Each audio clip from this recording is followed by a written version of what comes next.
Bonsoir. Alors, nous avons décidé de programmer tout de même notre saison de solo théâtre, car chaque année, nous la faisons en général dans un théâtre ou dans un lieu de spectacle. Cette année un peu particulière, nous allons vous présenter nos solo théâtres, toujours les jeudis soirs, comme d'habitude, mais cette fois-ci, tout d'abord en direct du labo de l'édition, dans le 5e arrondissement, et vous serez probablement chez vous, peut-être dans votre canapé ou dans votre lit même, ou dans la cuisine en train de manger, en train de regarder ce solo théâtre. Peu importe, l'essentiel c'est que nous puissions poursuivre ces spectacles et de vous les montrer régulièrement. Je vous souhaite donc une agréable soirée avec Oscar Wilde, L'importance d'être constant, interprété par Les Livreurs. Merci d'être devant votre écran et bonne soirée.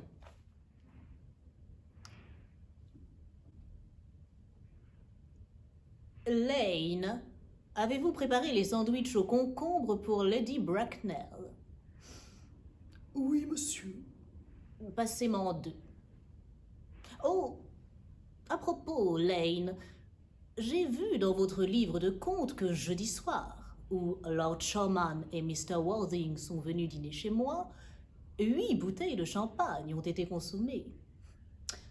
Comment se fait-il que chez les célibataires, les domestiques apprécient tellement le champagne? Je ne pose la question que par curiosité. J'attribue cela, monsieur, à la qualité supérieure du vin. J'ai souvent observé que chez les gens mariés, le champagne est rarement de première qualité. Grand Dieu! Le mariage est-il si démoralisant que cela? Je n'en ai pour ma part qu'une expérience très limitée jusqu'à présent. Je n'ai été marié qu'une fois. Et je crois que je ne m'intéresse pas beaucoup à votre vie privée, Lane. En effet, monsieur, ce n'est pas un sujet très intéressant. Moi-même, je n'y pense jamais. Si vous permettez, monsieur, je crois qu'on a sonné. C'est Mr. Constant Worthing, monsieur. Comment vas-tu, mon cher Constant? Et qu'est-ce qui t'amène à Londres? Un plaisir, un plaisir. Qu'y a-t-il d'autre pour me faire bouger? Algy, toujours en train de manger, je vois. Mais je crois qu'il est d'usage dans la bonne société de prendre une petite collation à 5 heures.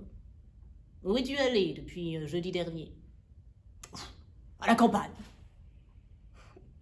Je me demande ce que tu peux bien faire là-bas. À Londres, on est là pour s'amuser. À la campagne, on est là pour amuser les autres. C'est extrêmement ennuyeux. Et qui sont les gens que tu amuses? Oh, des voisins, de voisins. Tu as des voisins agréables là-bas. Parfaitement épouvantables. Je ne leur adresse jamais la parole. Comme tu dois les amuser. Passe-moi 2 sandwichs au concombre, veux-tu? Dites donc, pourquoi toutes ces tasses? Pourquoi ces sandwichs au concombre? Quelqu'un vient prendre le thé? Oh, seulement tante Augusta et Gwendolen. Mais ce sera absolument délicieux. Oui, c'est très gentil à toi, mais j'ai peur que tante Augusta n'approuve pas vraiment ta présence ici. La façon dont tu flirtes avec Gwendolen est absolument révoltante. Presque aussi scandaleuse que la façon dont Gwendolen flirte avec toi. Je suis amoureux de Gwendolen. Je suis venu exprès à Londres pour lui demander sa main. Je croyais que tu étais venu pour le plaisir. Moi, j'appelle ça les affaires. Tu manques entièrement de romantisme. Je ne vois vraiment pas ce qu'il y a de romantique dans une demande officielle. Après tout, on peut vous répondre oui. Or, l'essence même d'une histoire d'amour, c'est l'incertitude. Si jamais je me marie, je ferai tout pour l'oublier. Je t'en prie, ne touche pas au sandwich au concombre. Je les ai commandés spécialement pour tante Augusta. Tu n'as pas cessé d'en manger? Moi, c'est différent. C'est ma tante. Et tu n'es pas encore son gendre. Je ne pense pas que tu le sois un jour, d'ailleurs. Pourquoi diable dis-tu cela? Ma foi, d'abord parce que les jeunes filles n'épousent jamais les hommes avec qui elles flirtent. Ça ne leur paraît pas convenable. En second lieu, parce que je ne donne pas mon consentement. Ton consentement? Mon cher ami, Gwendolen est ma cousine germaine, et avant que je t'autorise à l'épouser, il va falloir que tu m'expliques toute cette histoire à propos de Cécilie. Cécilie? Que veux-tu dire? Je ne connais personne du nom de Cécilie. Lane, Lane, apportez-moi l'étui à cigarette que Mr. Walsing a laissé dans le fumoir la dernière fois qu'il a dîné ici. Tu veux dire que c'est toi qui gardes mon étui à cigarette depuis tout ce temps? Tu aurais quand même pu m'en avertir. J'ai écrit à Scotland Yard des lettres frénétiques à ce sujet. J'étais même sur le point d'offrir une forte récompense. Ma foi, ce serait une bonne idée de m'en offrir une. Je suis justement plus fauché que d'habitude. Ce serait absurde d'offrir une forte récompense maintenant que l'objet est retrouvé. Je dois dire, Constant, que je trouve cela un peu mesquin de ta part. Enfin, cela n'a pas d'importance, car maintenant que je vois ce qui est gravé à l'intérieur, je m'aperçois qu'il ne t'appartient pas en définitive. Cet étui à cigarette est un cadeau de quelqu'un qui se prénomme Cécilie, et tu m'as dit que tu ne connaissais personne de ce nom-là. Eh bien, puisque tu veux tellement le savoir, il se trouve que Cécilie est ma tante. Ta tante? Mais pourquoi s'appelle-t-elle elle-même la petite Cécilie, si elle est ta tante? De la part de votre petite Cécilie, qui vous aime tant. Qu'y a-t-il d'étrange à cela, mon cher? Il y a des tantes qui sont grandes et d'autres qui ne le sont pas.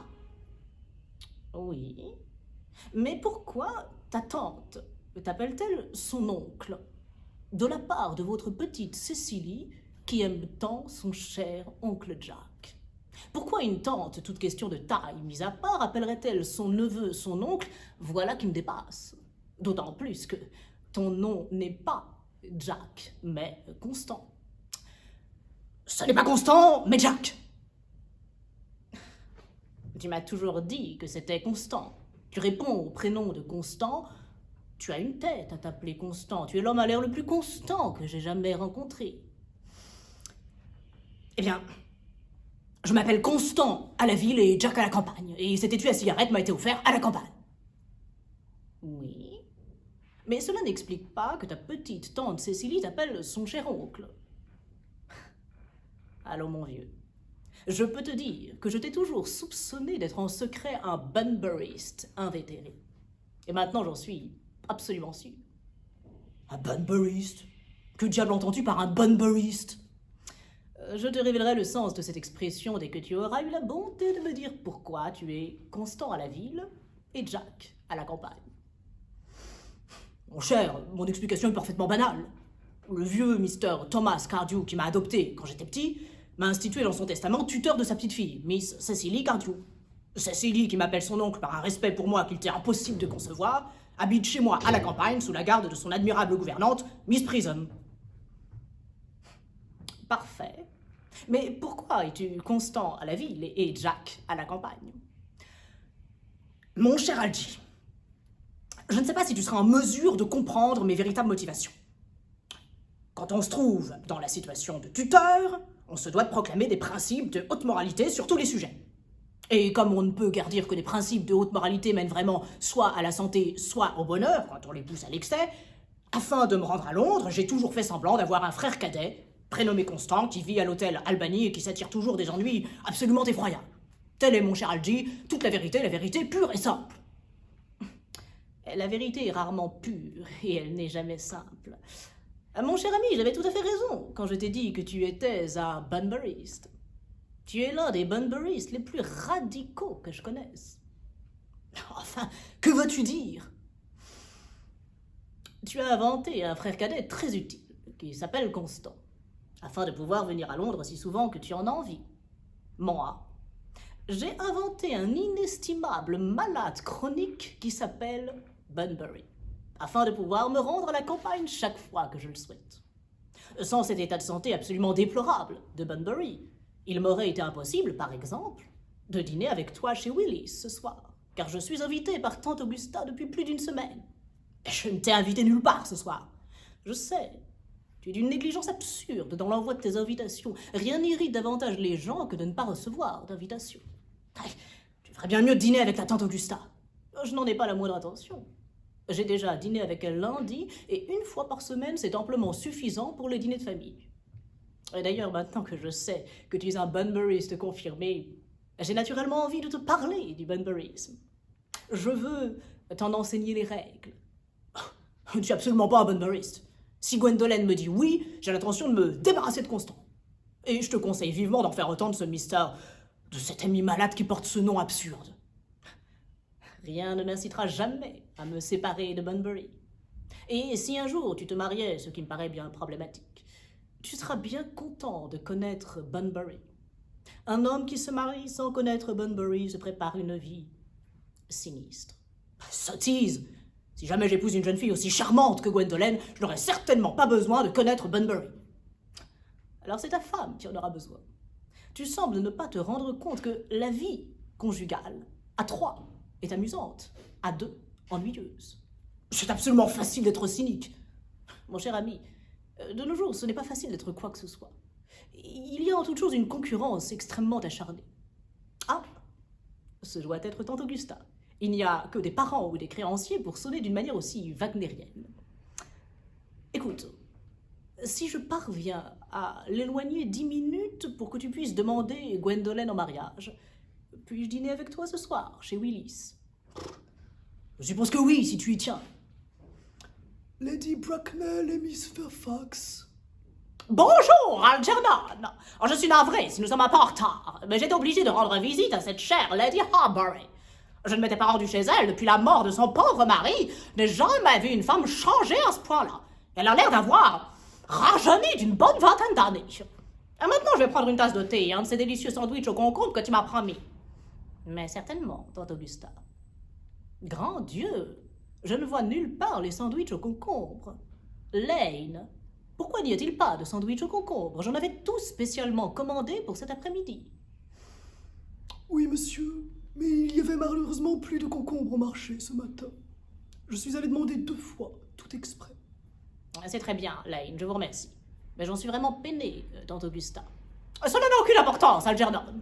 J'ai mangé des crumpets en compagnie de Lady Harbury, qui ne semble plus vivre maintenant que pour le plaisir. Et je me suis laissé dire que de chagrin, ses cheveux sont devenus entièrement blonds. Ils ont assurément changé de couleur. Pour quelle raison? Ce n'est naturellement pas moi qui peux le dire. Et je crains, tante Augusta, de devoir renoncer au plaisir de dîner avec vous ce soir, en définitive. J'espère bien que non, Algernon. Cela désorganiserait complètement ma table. Ton oncle serait obligé de dîner à l'étage. Heureusement qu'il y est habitué. Ai-je besoin de le dire? C'est pour moi une terrible déception, mais je viens justement de recevoir un télégramme me disant que mon pauvre ami Bunbury est à nouveau gravement malade. Ce Mr. Bunbury semble affligé d'une santé étonnamment mauvaise. À te dire la vérité, il me semble qu'il est grand temps que Mr. Bunbury décide s'il a l'intention de vivre ou de mourir. Je n'approuve d'ailleurs aucunement cette compassion moderne pour les malades. La maladie, quelle qu'elle soit, n'est guère une attitude à encourager chez les autres. Je te serai infiniment obligé de demander de ma part à Mr. Bunbury de bien vouloir ne pas avoir de rechute samedi, car je compte sur toi pour organiser ma soirée musicale. J'ai besoin de quelque chose qui favorise la conversation, surtout à la fin de la saison, lorsque tout le monde a pratiquement déjà dit ce qu'il avait à dire, c'est-à-dire la plupart du temps pas grand-chose. J'en parlerai à Bunbury, tante Augusta, s'il est encore conscient. Mais je vais vous montrer le programme musical que j'ai imaginé, si vous voulez bien me suivre un moment dans la pièce à côté. J'en serai jamais, Algernon. Gwendolen, viens avec moi. Je vais vous rejoindre dans un instant, maman.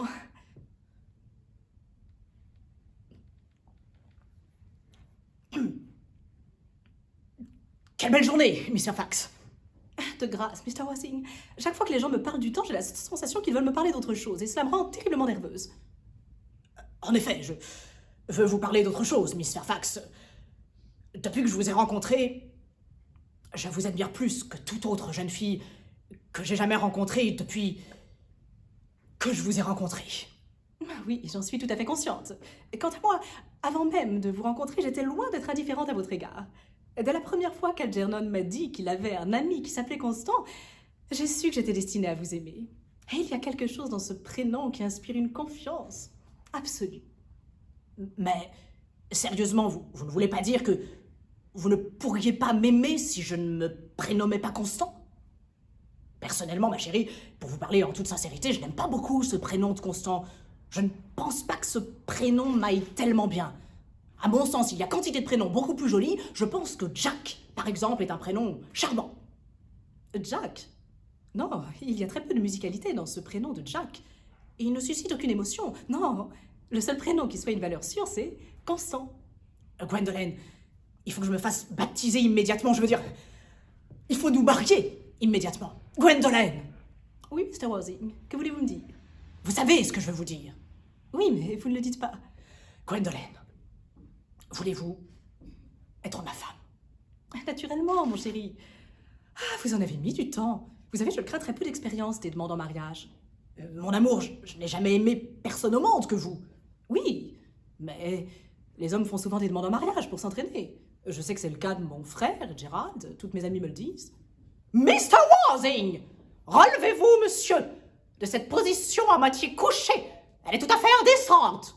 Maman, je suis fiancée à Mr. Worthing. Je te demande pardon? Tu n'es fiancée à personne?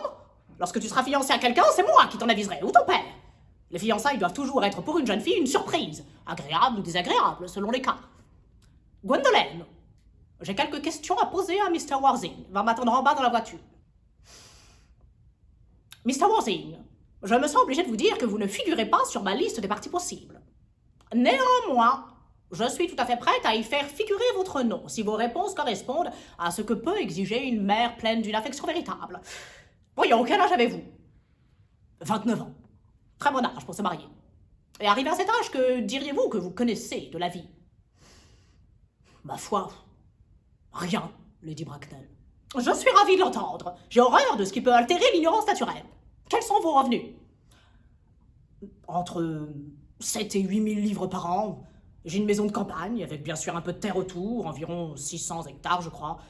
Et je possède également une maison en ville, dans Belgrave Square. À quel numéro dans Belgrave Square?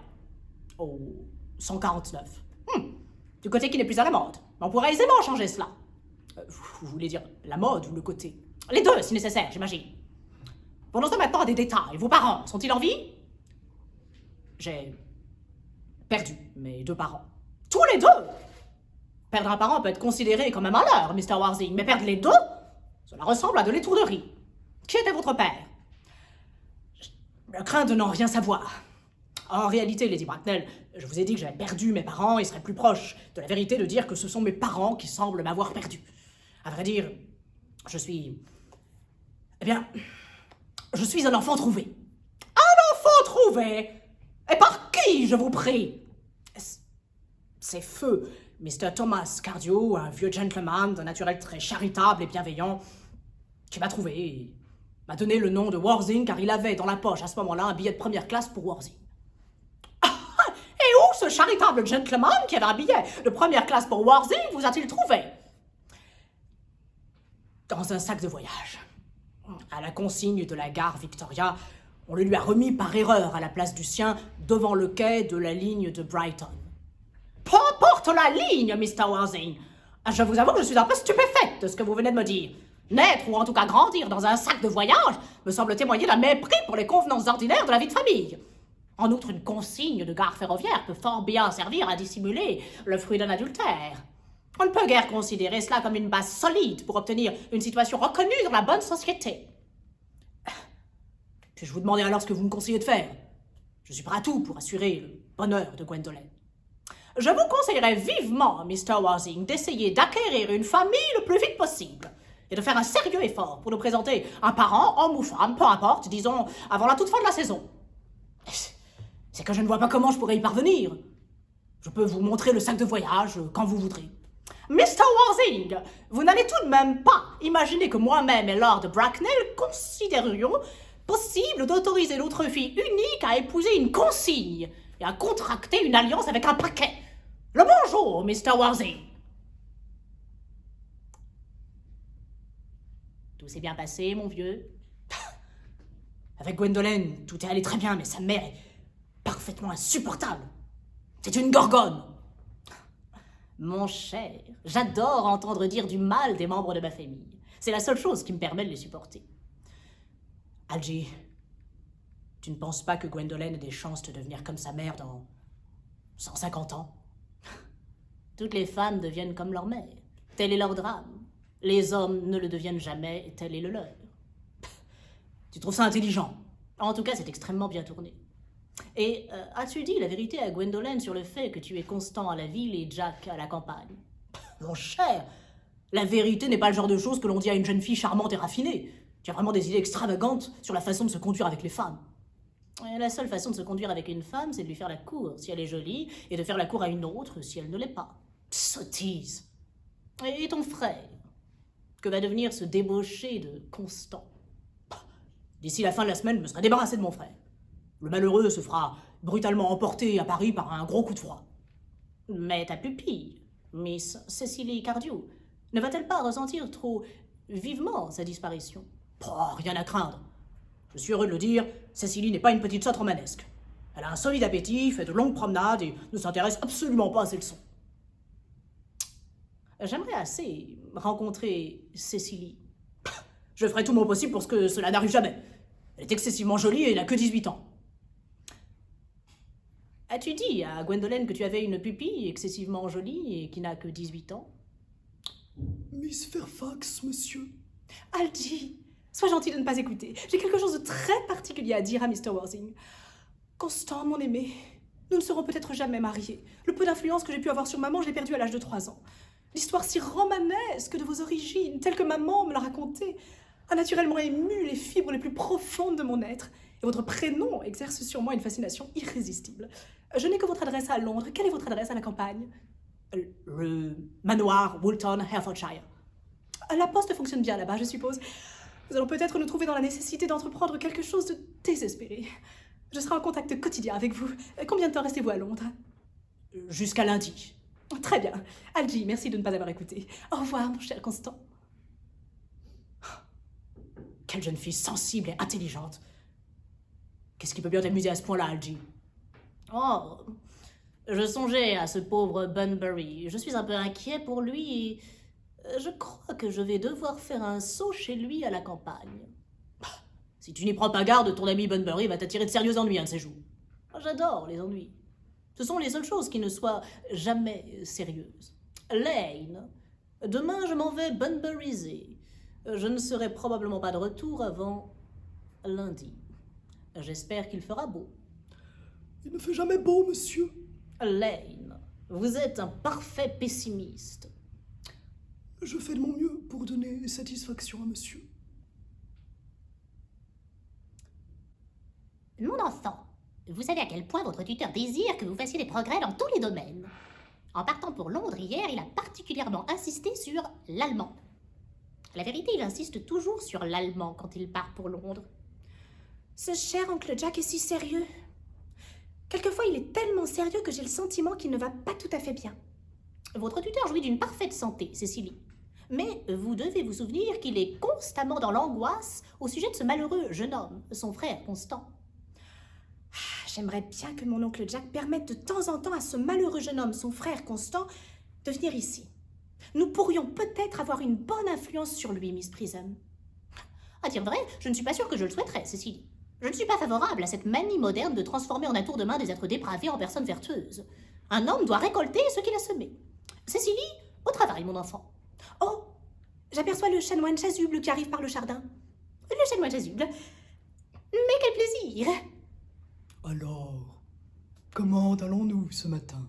Miss Prism, j'espère que vous allez bien. Miss Prism se plaignait justement d'un léger mal de tête.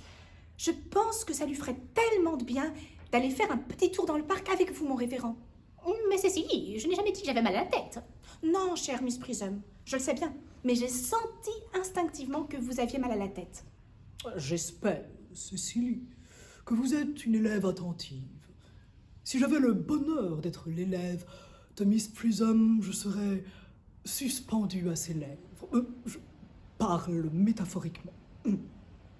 Je suppose que Mr. Worthing n'est pas encore revenu de Londres. Nous ne l'attendrons pas avant lundi après-midi. Je crois, mon révérend, que je vais faire cette promenade avec vous. Je m'aperçois en fin de compte que j'ai en effet mal à la tête. Avec plaisir, Miss Prism. Avec plaisir.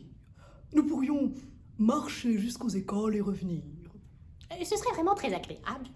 Cécilie, étudiez votre économie politique en mon absence. Vous pouvez sauter le chapitre sur la chute de la roupie, on y trouve des sensations trop fortes. Même ces problèmes monétaires ont leur côté mélodramatique. Mr. Constant Worthing vient d'arriver à la gare, Miss Cécilie. Le frère de l'oncle Jack? Vous lui avez dit que Mr. Worthing était parti pour Londres? Oui, mademoiselle. Il a paru très déçu. Je lui ai dit que vous étiez dans le jardin et il a déclaré qu'il était désireux de vous parler un moment en privé. Dites à Mr. Constant Worthing de venir ici. Je n'ai jamais encore rencontré quelqu'un de vraiment dépravé. Je me sens un peu effrayée. J'ai si peur qu'il ressemble à tout le monde. Eh bien, vous êtes ma petite cousine Cécilie, je parie. Vous vous trompez étrangement, je ne suis pas petite. En fait, je crois que je suis même plutôt grande pour mon âge. Et vous, vous êtes le frère de mon oncle Jack? Mon cousin Constant, ce dépravé de cousin Constant? En réalité, je ne suis pas du tout dépravée, cousine Cécilie. N'allez pas croire que je sois dépravée. Si vous ne l'êtes pas, alors vous nous avez tous trompés d'une façon vraiment inexcusable. J'espère que vous ne menez pas une double vie, faisant semblant d'être dépravé, alors qu'en fait vous êtes parfaitement vertueux, ce serait de l'hypocrisie. Oh, naturellement. Je me suis souvent conduit de façon plutôt irréfléchie. Je suis heureuse de l'apprendre. En fait, maintenant que vous soulevez la question, je me suis très mal conduit, dans la mesure de mes modestes moyens. Mais je n'arrive pas à comprendre ce qui vous amène ici. Oncle Jack ne sera pas de retour avant lundi après-midi. Et c'est pour moi une grande déception. Je suis obligée de rentrer à Londres lundi matin par le premier train. J'ai un rendez-vous d'affaires que je tiens absolument à manquer. Ne pouvez-vous le manquer en demeurant à la campagne? Non, le rendez-vous est à Londres. Je pense tout de même que vous feriez mieux d'attendre l'arrivée de l'oncle Jack. Je sais qu'il veut vous parler de votre émigration. De ma quoi? De votre émigration. Oncle Jack vous envoie en Australie. Et il a dit au cours du dîner mercredi soir qu'il vous faudrait choisir entre ce monde-ci, l'autre monde et l'Australie. C'est très aimable à lui, mais ce monde-ci est assez bon pour moi, cousine Cécilie. Oui, mais vous, êtes-vous assez bon pour lui? C'est justement pourquoi je voudrais que vous m'aidiez à devenir un autre homme, si vous le voulez bien, cousine Cécilie. Et je me sens déjà meilleure en votre compagnie. Vous êtes la plus jolie fille que j'ai jamais vue. Miss Prism dit que la beauté est un piège. Un piège dans lequel tout homme intelligent a envie d'être pris. Oh, je ne crois pas que j'aimerais prendre au piège un homme intelligent. Je ne saurais pas de quoi lui parler. Suivez-moi, cousin Constant. Il est grand temps que je vous fasse les honneurs de la maison de votre frère.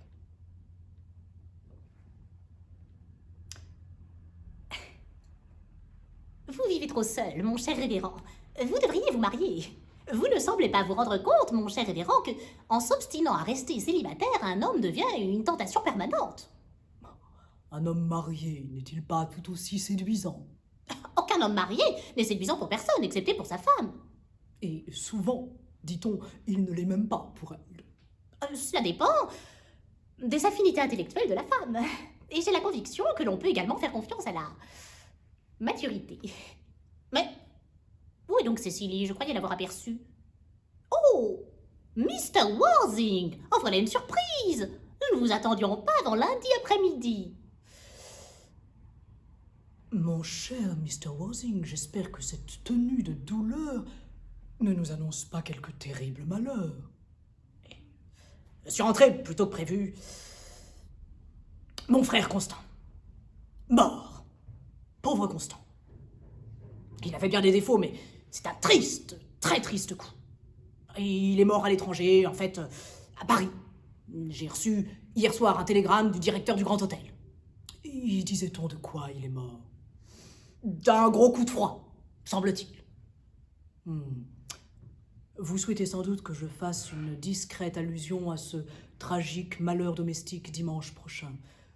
Mon sermon sur le sens de la manne dans le désert peut s'adapter à presque toutes les occasions, qu'elles soient joyeuses ou douloureuses. Je l'ai prêché à des fêtes de moisson, à des baptêmes, à des confirmations. Ah, justement, j'y pense, vous parlez de baptême, mon révérend. Je suppose que vous savez comment on baptise quelqu'un. Je veux dire, naturellement, vous n'arrêtez pas de baptiser, n'est-ce pas? Y aurait-il quelque jeune enfant en particulier auquel vous vous intéressez, Mr. Worthing? Et il ne s'agit pas d'un enfant, mon cher révérend. Certes, j'adore les enfants, mais le fait est que je voudrais être baptisé moi-même cet après-midi, si vous n'avez rien de mieux à faire. Mais Je suis sûr, Mr. Worthing, que vous avez déjà été baptisé. Moi, je ne m'en souviens absolument pas. Naturellement, je ne sais pas si vous estimez que je suis un peu trop vieux, maintenant. Pas du tout. L'aspersion des adultes est une pratique parfaitement canonique. À quelle heure souhaitez-vous que la cérémonie soit célébrée? Oh, je pourrais faire un saut à l'église vers 5 heures, si cela vous convenait. Parfait, parfait. J'ai justement 2 autres cérémonies du même type à célébrer à cette heure-là. 2 jumeaux nés récemment dans l'une des chaumières situées en bordure de votre propriété. C'est que cela ne m'amuse pas beaucoup de me faire baptiser en même temps que des bébés. 5h30, ça vous irait? En merveille, en merveille. Oncle Jack! Oh, je suis contente que vous soyez revenu. Mais qu'est-ce que c'est que cet horrible costume? Et cette tête d'enterrement? On dirait que vous avez mal aux dents. Et moi qui ai une surprise pour vous. Devinez qui est dans la salle à manger? Votre frère Constant! Mon frère est dans la salle à manger. Je comprends pas du tout ce que ça signifie. C'est totalement absurde. Juste ciel! Cher vieux frère, je suis venu de Londres pour te dire que je suis navré de tous les ennuis que je t'ai causés jusqu'ici. Et que j'ai l'intention de mener à l'avenir une vie meilleure. Oncle Jack, soyez gentil. Et il y a du bon à chaque être humain. Constant vient justement de me parler de son pauvre ami malade, Mr. Bunbury, auquel il rend visite si souvent. Il ne peut y avoir que du bon chez quelqu'un de si attentionné pour un malade, et qui délaisse les plaisirs de Londres pour aller s'asseoir au chevet d'un lit de douleur. Je ne veux pas qu'il te parle de Bunbury ou de quoi que ce soit d'autre. Je trouve que sa venue ici est une honte, il sait parfaitement bien pourquoi. Ouais, j'admets naturellement que tous les torts sont de mon côté. Mais je dois dire que je trouve ta froideur à mon égard particulièrement douloureuse. D'autant que c'est la première fois que je viens ici. Oncle Jack, si vous ne serrez pas la main à Constant, je ne vous pardonnerai jamais, jamais, jamais, jamais. Bon. C'est bien la dernière fois que je le fais. C'est agréable, n'est-ce pas, d'assister tout à la fois à une résurrection et à une réconciliation. Je pense que nous devrions laisser les 2 frères ensemble à présent. Et Cécilie, venez avec moi. Algie, espèce de petit gredin, tu vas partir le plus tôt possible. Je ne permettrai aucun Bunburyisme ici. J'ai installé les affaires de Mr. Constant dans la chambre voisine de la vôtre, monsieur. Ses affaires? Et je crains de ne pouvoir rester plus d'1 semaine, cette fois-ci. Merriman, faites atteler immédiatement le Doc Cart. Mr. Constant vient soudain d'être rappelé à Londres. Bien, monsieur. Quel abominable menteur tu fais, Jack. On ne m'a pas rappelé à Londres. Ton devoir de gentleman t'ira peine. Mon devoir de gentleman n'a jamais constitué le moindre obstacle à la poursuite des plaisirs. Dis-moi, tu as l'air parfaitement ridicule dans ces vêtements, et c'est absolument puéril de porter le deuil d'un homme qui séjourne une bonne semaine chez toi comme invité. Tu ne vas certainement pas séjourner une bonne semaine chez moi. Écoute, est-ce que tu partiras si je me change? Eh bien oui, à condition que tu ne sois pas trop long. Je n'ai jamais vu personne prendre autant de temps pour s'habiller avec un aussi piètre résultat. En l'occurrence, cela pourra cependant difficilement être de plus mauvais goût. Va donc te changer, mon cher. Je reste sagement à t'attendre.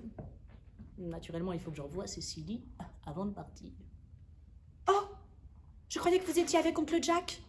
Oui, il est allé faire atteler le Doc Cart à mon intention. Il va vous emmener faire une jolie promenade? Non, il va me renvoyer. Le Doc Cart est à la porte, monsieur. Il peut attendre 5 minutes, Merriman. Bien, miss. J'espère, Cécilie, que je ne vous offenserai pas si je vous déclare, très franchement et très ouvertement, que vous me paraissez être en tout point l'incarnation manifeste de la perfection absolue. Je trouve votre franchise tout à votre honneur, Constant. Si vous me le permettez, je vais copier vos observations dans mon journal.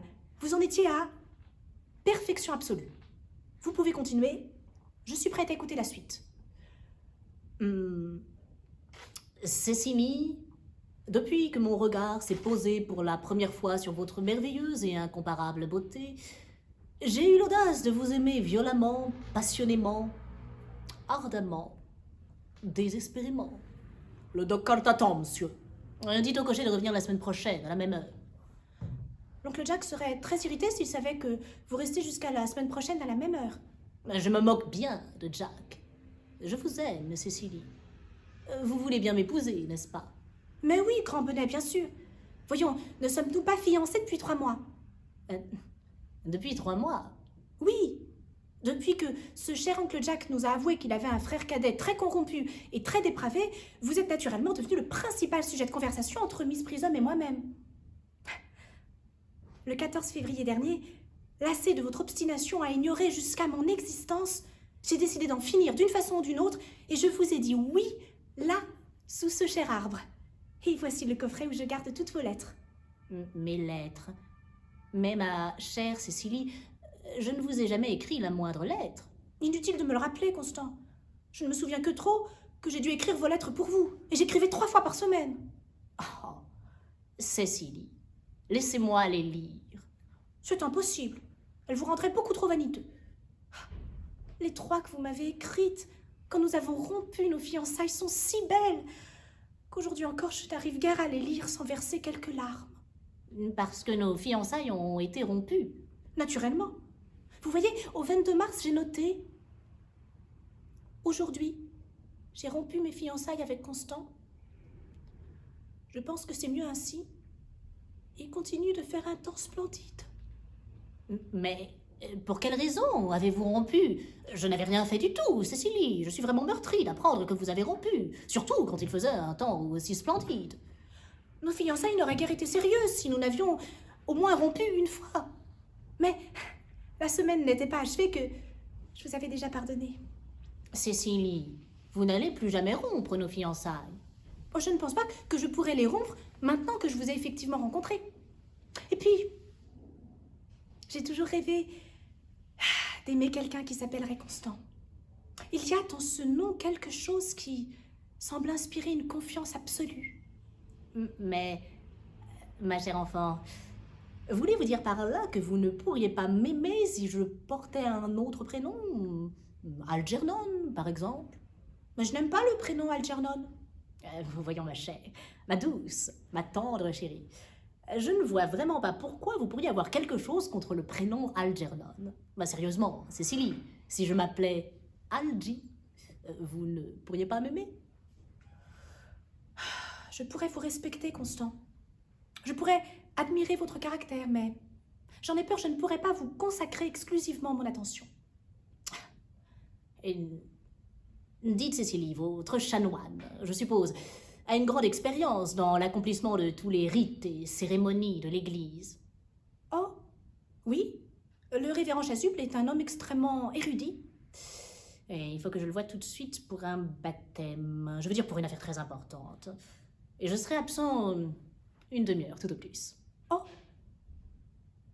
quel garçon impétueux.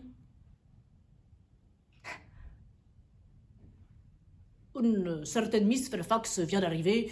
Elle veut voir Mr. Worthing pour une affaire très importante. Mais Mr. Worthing s'est rendu au presbytère. Je suppose que c'est l'une de ces nombreuses dames d'un certain âge qui travaillent avec l'oncle Jack dans l'une ou l'autre de ses œuvres philanthropiques à Londres. Miss Fairfax. Permettez-moi de me présenter, je m'appelle Cécilie Cardew. Cécilie Cardew. Quel nom ravissant. Est-ce que vous permettez que je vous appelle Cécilie? Avec plaisir. Et vous m'appellerez Gwendolen, n'est-ce pas? Si c'est ce que vous souhaitez. Vous êtes ici pour une courte visite, j'imagine. Oh non.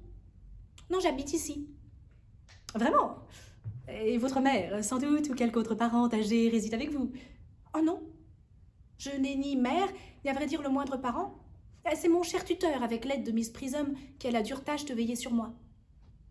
Votre tuteur? Oui. Je suis la pupille de Mr. Worthing. C'est étrange. Il ne m'a jamais dit qu'il avait une pupille. Quel petit cachotier. Cécilie, je vous ai aimée dès que je vous ai vue, mais je dois dire que maintenant que je sais que vous êtes la pupille de Mr. Worthing, Cécilie, je regrette que vous n'ayez pas au moins 42 ans, que vous ne soyez pas exceptionnellement laide pour votre âge. Ah, Constant est d'un naturel fort intègre, la déloyauté lui est aussi étrangère que le mensonge, cependant. Même les hommes qui ont les dispositions morales les plus nobles sont extrêmement sensibles à l'influence des charmes physiques d'autrui. Je vous demande pardon, Gwendolen. Vous avez dit Constant. Mais ce n'est pas Mr. Constant Worthing qui est mon tuteur, c'est son frère aîné. Constant ne m'a jamais dit qu'il avait un frère. Je suis désolée de vous dire que depuis longtemps, ils ne sont pas en bons termes. Ah, voilà la raison. Cécilie, vous m'enlevez tout de même un poids du cœur. Je commençais à être inquiète. Naturellement, vous êtes tout à fait sûre que ce n'est pas Mr. Constant Worthing qui est votre tuteur. Oh, tout à fait sûr. À vrai dire, notre petit journal local en publiera la nouvelle la semaine prochaine. Mr. Constant Worthing et moi-même sommes fiancés. Nous allons nous marier. Ma chère Cécilie, je pense qu'il doit y avoir une petite erreur.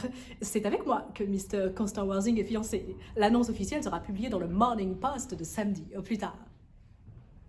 Je crains que vous ne soyez victime de quelques malentendus.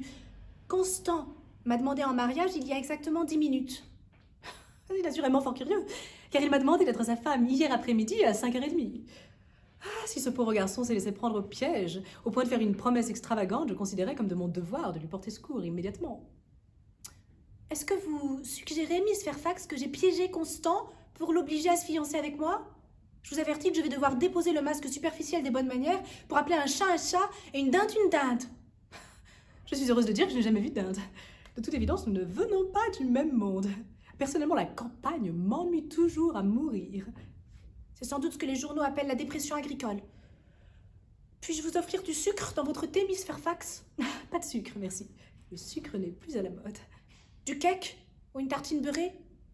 Une tartine beurrée, s'il vous plaît. De nos jours, on sert rarement du cake dans les bonnes maisons. Il me semble, Miss Fairfax, que je vous fais perdre un temps précieux.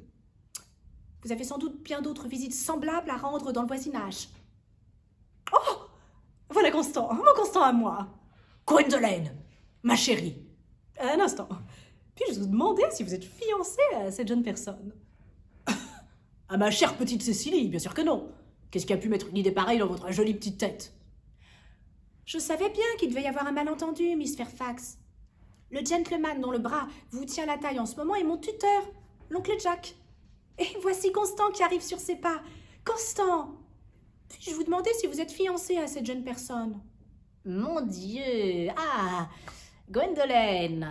Bien sûr que non! Qu'est-ce qui a pu mettre une idée pareille dans votre jolie petite tête? Je sentais bien qu'il va y avoir une petite erreur, Miss Cardew. Le gentleman qui vous serre en ce moment dans ses bras est mon cousin, Algernon Moncrief. Oh! Vous vous appelez Algernon? Ouais. Je ne peux pas le nier. Mais, et vous, Constant, vous prénommeriez-vous réellement Jack? Il y a en tout cas des années que je m'appelle Jack. On nous a toutes les deux grossièrement trompés.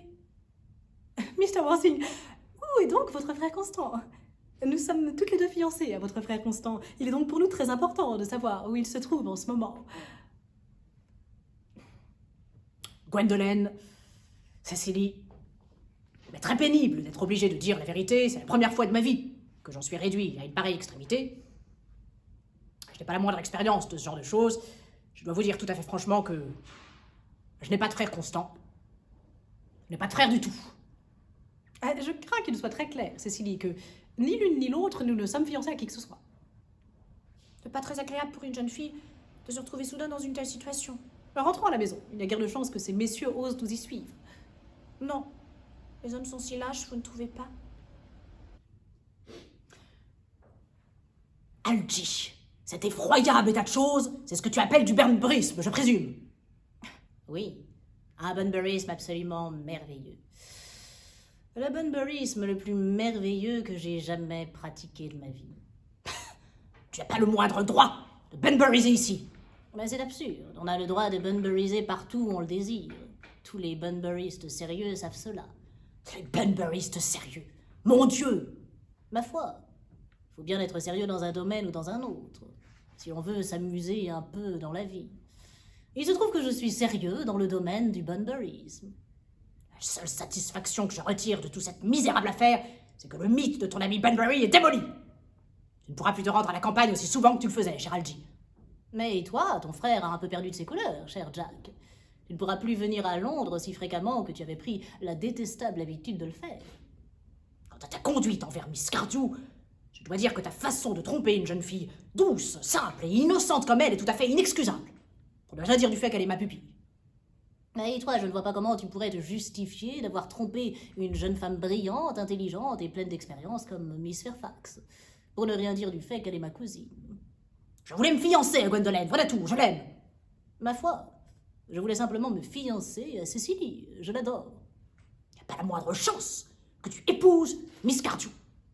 À mon avis, Jack, il n'est guère probable que Miss Fairfax et toi soyez un jour unis par le lien du mariage.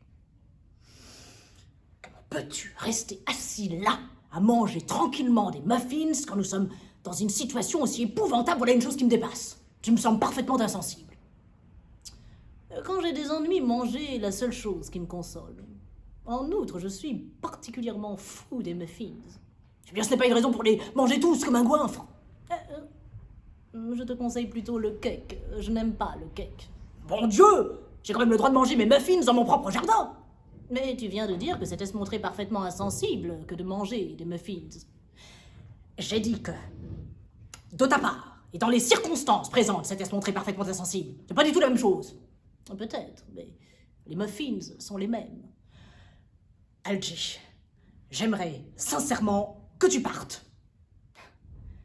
Et tu ne peux tout de même pas me demander de partir sans que j'aie un peu dîné. C'est absurde. D'ailleurs, je viens de prendre rendez-vous avec le chanoine chasuble pour me faire baptiser à 6h moins le quart sous le prénom de Constant.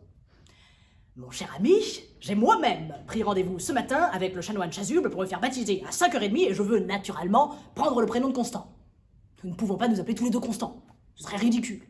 De toute façon, moi, j'ai parfaitement le droit de me faire baptiser, car rien ne prouve que j'ai jamais été baptisé. Dans ton cas, le problème est entièrement différent. Tu as déjà été baptisé. Oui, il y a des années que je n'ai pas été rebaptisé. Sottise. Tu dis constamment des sottises. Jack, tu es à nouveau en train de manger des muffins. J'aimerais que tu t'arrêtes. Il ne reste que 2. Je t'ai dit que j'étais particulièrement fou des muffins. Et moi, je déteste le cake. Alors pourquoi diable en fais-tu servir à tes invités? Quelle drôle d'idée, tu te fais de l'hospitalité. Algernon, je t'ai déjà dit de partir, je ne veux pas de toi ici.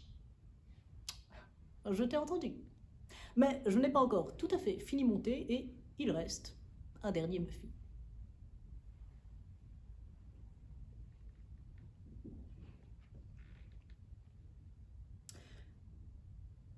Le fait qu'il ne nous ait pas suivis tout de suite dans la maison, comme n'importe qui l'aurait fait, me semble montrer qu'il leur reste un peu de vergogne. Il mange des muffins. C'est peut-être un signe de repentir. Ah, à présent ils approchent. Gardons un silence plein de dignité, et Cécilie, nous ne parlerons pas les premières. Certainement pas. Mr. Moncrief, ayez la bonté de répondre à la question suivante. Pourquoi avez-vous prétendu être le frère de mon tuteur? Afin d'avoir l'occasion de vous rencontrer, Cécilie.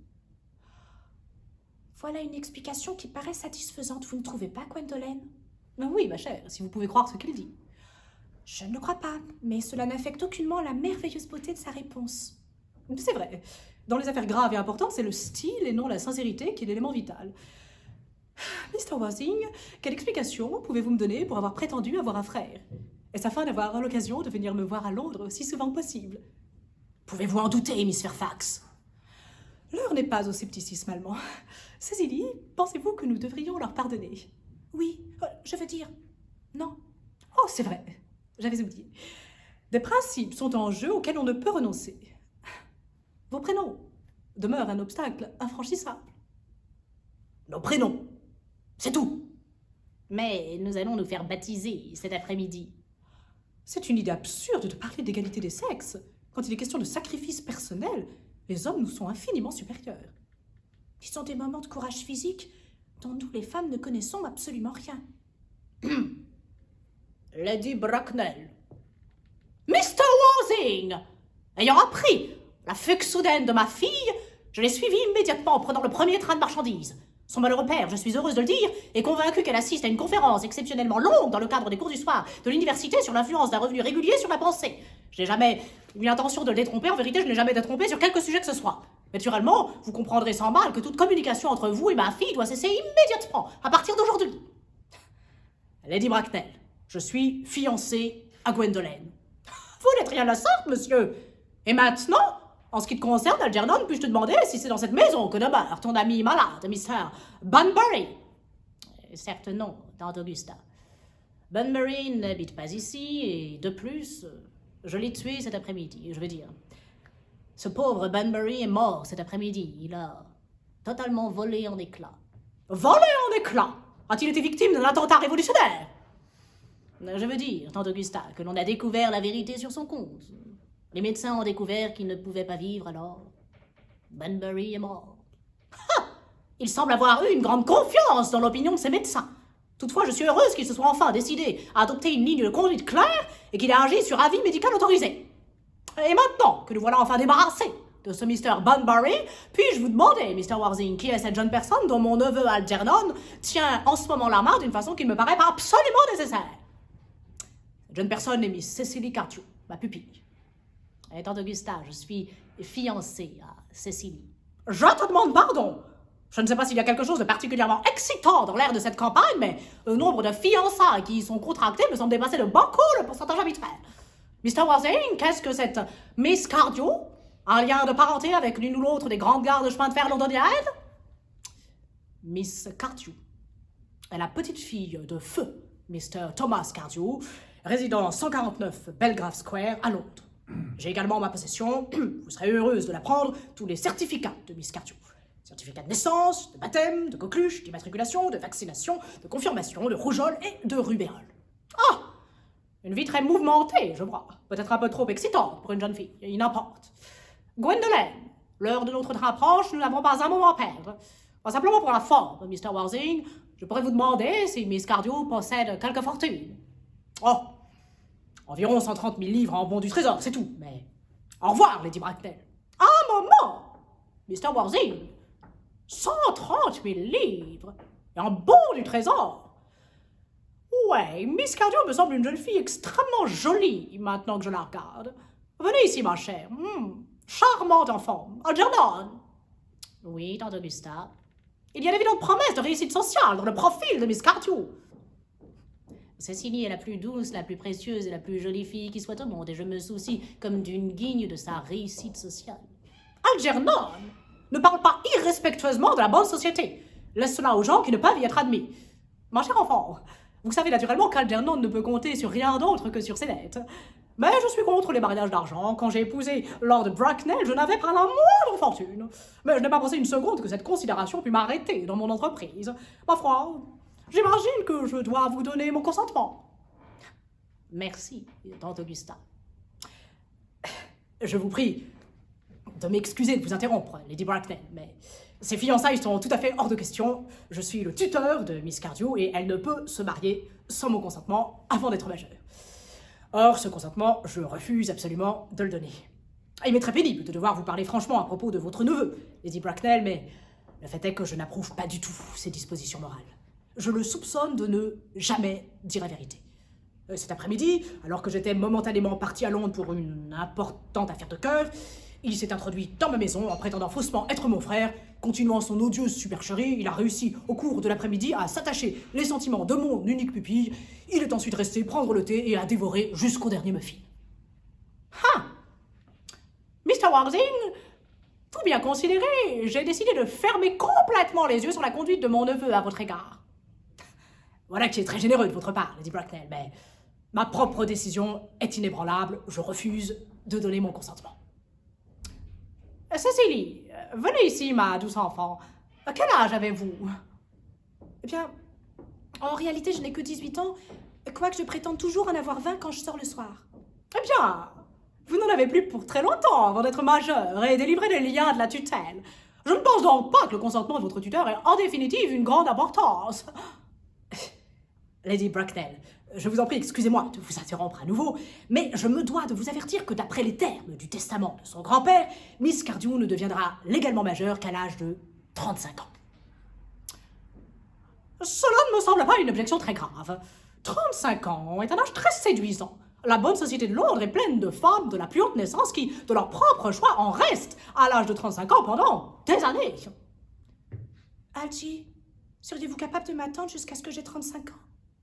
Bien sûr que j'en serais capable, Cecily. Vous le savez. Oui, je m'en doutais instinctivement, mais moi je ne pourrais pas attendre tout ce temps. J'ai horreur d'attendre quelqu'un, même 5 minutes. Mon cher Mr. Worthing, puisque Miss Cecily vous dit nettement qu'elle est incapable d'attendre d'avoir 35 ans, je vous demanderai de reconsidérer votre position. Ma chère Lady Bracknell, la décision est entièrement entre vos mains. Dès que vous consentirez à mon mariage avec Gwendolen, je serai très heureux d'autoriser votre neveu à contracter une alliance avec ma pupille. Vous êtes sûrement tout à fait conscient que ce que vous suggérez est hors de question. Le chanoine chasuble. Tout est prêt pour les baptêmes. Les baptêmes, mon révérend, cela n'est-il pas un peu prématuré? Ces deux jeunes gens ont exprimé le désir de se faire baptiser cet après-midi. À l'orage! Quelle idée grotesque et irréligieuse! Algernon, je t'interdis de te faire baptiser! Dois-je comprendre qu'il n'y aura pas de baptême du tout cet après-midi? Mon révérend, je ne pense pas qu'au point où nous en sommes, il nous serait très utile, à l'un ou à l'autre. Cela m'attriste de vous entendre exprimer des idées pareilles, Mr. Worthing. Mais comme vos dispositions actuelles semblent particulièrement profanes, je vais retourner à l'église. D'ailleurs, le bedeau vient de m'informer que Miss Prism avait demandé à la sacristie pour me poser des questions cruciales sur l'histoire religieuse. Miss Prism! Vous avez parlé d'une Miss Prism! De grâce, permettez-moi de vous retenir encore un instant. Cette Miss Prism n'est-elle pas une femme d'aspect repoussant qui s'occupe vaguement d'éducation? C'est la plus cultivée des femmes et l'image même de la respectabilité. Nous parlons manifestement de la même personne. Comment il a cherché? Ma foi, la voici justement qui arrive. On m'avait dit que je vous trouverais dans la sacristie, mon cher révérend. Oh mon Dieu! Prism! Venez ici, Prism! Où est le bébé? Il y a 28 ans, Prism, vous avez quitté la maison de Lord Bracknell avec un landau contenant un bébé de sexe masculin dont vous aviez la responsabilité. Vous n'êtes jamais revenu. Quelques semaines plus tard, grâce aux recherches minutieuses entreprises par la police de Londres, ce landau a été retrouvé à minuit abandonné dans un coin perdu de Bayswater. Il contenait le manuscrit d'un roman en 3 volumes de la plus révoltante sentimentalité. Mais le bébé n'y était plus. Prism! Où est ce bébé? Lady Bracknell, j'avoue à ma grande honte que je n'en sais rien. Le matin du jour dont vous parlez, j'avais avec moi, outre le landau, un sac de voyage un peu usagé où je voulais mettre le manuscrit d'un ouvrage de fiction que j'avais écrit durant mes rares heures de loisirs. Dans un moment d'inattention que je ne me pardonnerai jamais, j'ai déposé le manuscrit dans le landau et placé le bébé dans le sac de voyage. Mais où avez-vous déposé le sac? Je l'ai laissé à la consigne de la gare Victoria, ligne de Brighton. Mon Dieu! Je dois me retirer dans ma chambre un instant. Gwendolen, ma chérie, ayez la bonté de m'attendre ici. Si vous n'êtes pas trop long, je vous attendrai ici toute ma vie. Oncle Jack me paraît étrangement nerveux. Et tout ce bruit qu'il fait est extrêmement désagréable et discourtois. Le suspense est épouvantable. J'espère qu'il va durer. Me revoilà. Mon amour, merci pour votre angélique patience. Miss Prism, est-ce bien ce sac? Examinez-le soigneusement avant de parler. Le bonheur de plusieurs vies dépend de ce que vous allez répondre. Oh, il semble bien que oui. Là, sur la serrure, il y a mes initiales. J'avais oublié qu'un jour, d'humeur dépensière, je les avais fait graver là. Vraiment, je suis ravie que ce sac me soit restitué. Je reconnais que ce fut une rude épreuve de se passer de lui pendant toutes ces années. Miss Prism, vous retrouvez bien plus que ce sac de voyage. Je suis le bébé que vous aviez placé dedans. Maman. Mais, Mr. Worthing, je ne suis pas mariée. Pas mariée. Je dois avouer que le coup est rude. Mais après tout, qui a le droit de jeter la pierre, et est-ce que le repentir ne peut pas effacer un moment d'égarement? Et pourquoi y aurait-il une loi pour les hommes et une autre pour les femmes? Mère, je vous pardonne. Mais, Mr. Worthing, il y a erreur. Lady Bracknell est la personne qui peut vous dire qui vous êtes en réalité.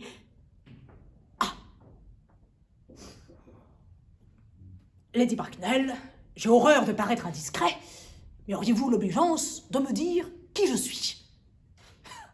J'ai bien peur que la nouvelle que j'ai à vous apprendre ne vous fasse pas totalement plaisir. Vous êtes le fils de ma pauvre sœur, Mrs. Moncrief, et en conséquence le frère aîné d'Algernon. Le frère aîné d'Algie? C'est donc un frère en bout du compte. Je le savais. J'ai toujours dit que j'avais un frère. Cécilie, Gwendolen, comment avez-vous pu douter que j'avais un frère? Algie, espèce de jeune vaurien, il faudra que tu me traites avec un peu plus de respect à l'avenir. Tu ne t'es jamais conduit comme un frère avec moi de toute ta vie. En effet, pas jusqu'à aujourd'hui, mon cher vieux. Mais je manquais cruellement de pratique et je ne me serais pas permis. Oh, mon chéri, mon cher. Quel est votre prénom maintenant que vous êtes devenu quelqu'un d'autre? Grand Dieu, j'avais complètement oublié ce détail. Tante Augusta, à l'instant où Miss Prism m'a abandonné dans le sac de voyage, avais-je déjà été baptisé et quel nom m'avait-on donné? Avouez-moi le pire. Voyons. Étant le fils aîné, vous avez naturellement reçu le prénom de votre père. Oui. Mais quel était le prénom de mon père? Je ne parviens pas pour l'instant à me rappeler le prénom du général, mais je n'ai pas le moindre doute qu'il en avait un. Quoique ce fût un homme quelque peu excentrique. Algie, tu ne te souviens pas du nom de notre père? Mon cher, nous nous sommes jamais adressé la parole. Je n'avais qu'1 an quand il est mort. J'y suis. Son nom doit forcément se trouver dans les annuaires militaires de l'époque et j'ai ici les annuaires des 40 dernières années. Ces merveilleux documents auraient dû être l'objet constant de mes études. Voyons. Lettre M. Généraux. Malam, Maxbaum, Magri, Macby, Maxby, Mobbs, Moncrief.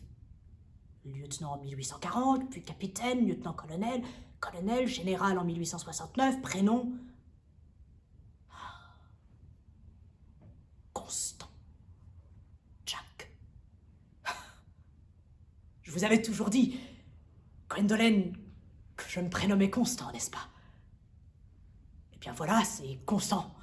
En définitive, je veux dire que naturellement, c'est Constant. Oui, je me souviens maintenant que le général s'appelait Constant. Je savais bien que j'avais une raison particulière de ne pas aimer ce prénom. Constant, mon Constant à moi. Je sentais depuis le début que vous ne pouviez pas vous appeler autrement. Gwendolen. Enfin. Cécilie, enfin. Gwendolen, c'est un coup terrible pour un homme de découvrir soudain que toute sa vie, il n'a rien dit d'autre que la vérité. Pouvez-vous me pardonner? Oui, car je sens que vous allez certainement changer. Mon neveu, vous me semblez faire montre d'une certaine frivolité. Au contraire, tante Augusta. Pour la première fois de ma vie, je viens de comprendre l'importance d'être constant.